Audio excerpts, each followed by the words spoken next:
Hello guys, welcome back to S3D, and this is a supplemental video about painting Gunpla and buying product that involve modifying your Gunpla. I guess we can throw in tools as well into the mix, because basically, uh, my discussion recently with distributors and resellers in China, who apparently are selling large quantity of product to the United States, are telling me, yes, people are actually very interested in modifying or painting their Gunpla model kits. It's kind of like the situation.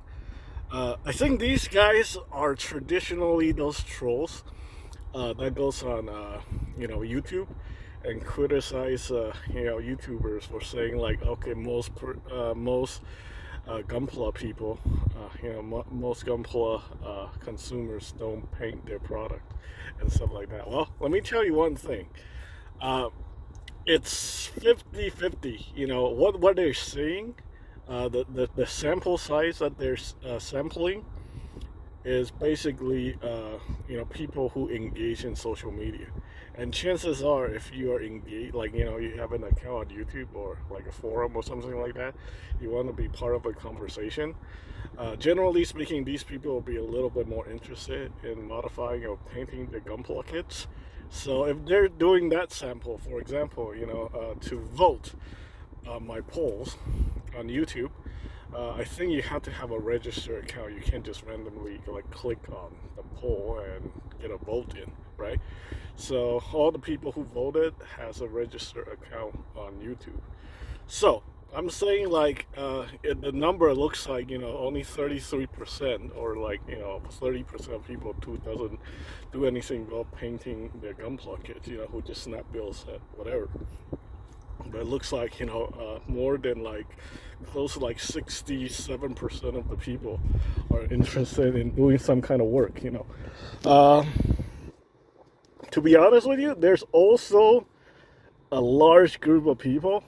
uh, you know One would argue nowadays everybody have a social media account, everybody have something to say on social media, and I get that too.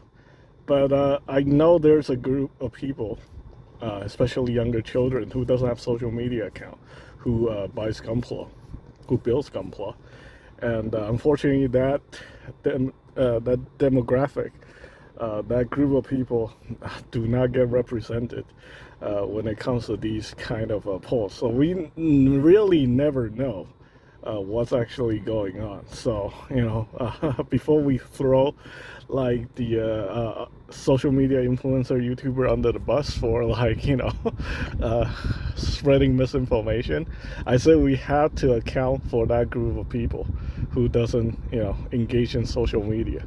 So I would say there is. This is nothing to do with the distributors that sell paint and tools from China. I talked to other Gunpla resellers and stuff like that. Look at their numbers, and I found what the Gunpla sellers are telling me. Majority of their customers, who come in and buy Gunpla kits, don't buy paint at all. Like they would say, like only 1 in 10 people are interested in buying paint and tools. Everybody just want to get as much Gunpla as they can, and that's it. So it's a very different sample, and I think by looking at the numbers, it's still really hard to determine how much people actually are into painting the Gunpla. But basically, I can tell you this: like the most easiest thing to determine is like if you have a social media account, you influenced by other people who does these amazing builds. At some point, I think most people are interested in doing it. Some people just don't have the time, or some people don't have the funds to buy these tools to start doing the thing. A lot of people say, "Yeah, I want to paint, but I just can't do it because I don't have the funding or the time to do it." Let me just say this. If you buy Gunpla tools, if you spend a decent amount of money on tools, you spend decent amount of money on like paint, including Gundam markers, because I know people who spend like at least $100, $50 to $100 on Gundam markers. Basically, there's definitely some interest in doing like serious paint work on these kind of product. If you're buying, like, spending all that money on paint related products, paint can be subjective. It really depends on how you do it. Some people, for example myself, I don't have to paint the whole entire kit. I just need to make certain parts color accurate. I'm a stickler for color accuracy, and I like to do as less amount of work as possible to make a kit look good, because I don't have the time to fully paint the kit. If I have a choice, I just want to do those parts, make them accurate, and be done with it. So yeah, technically I also qualify as one of those people who paint their model kits. Although nowadays I prefer not to do anything. I just prefer to collect action figures. I don't almost never modify the figures unless I was commissioned to do like a custom. Sometimes I add extra accessories to the figures, but I don't modify the figure to work with the accessory.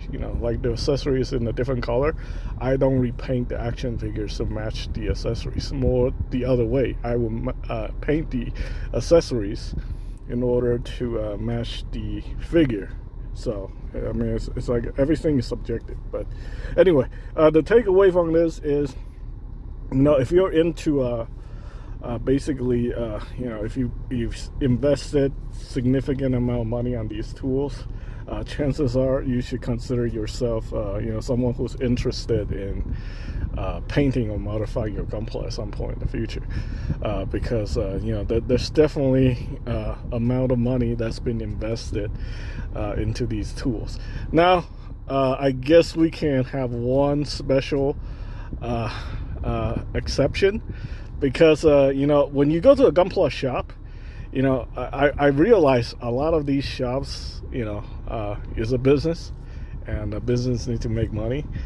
Sometimes people will pressure you into buying tools and paint that you not necessarily need. I have seen it in many instances, or someone who's new to Gunpla just go into a hobby shop, and the owners just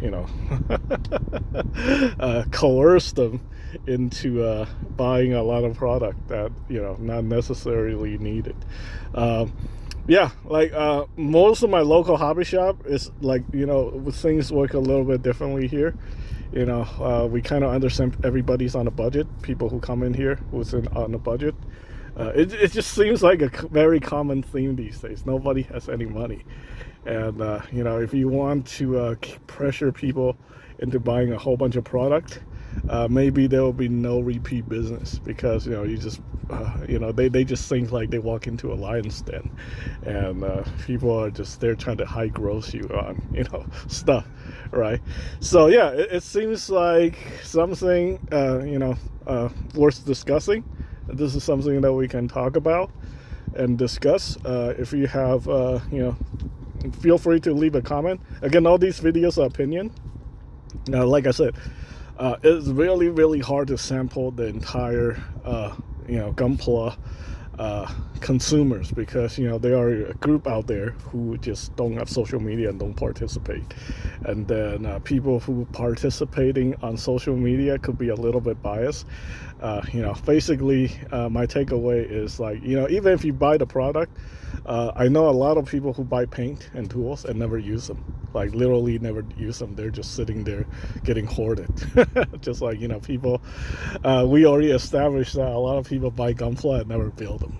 So, people who have just basically an entire collection worth of backlog.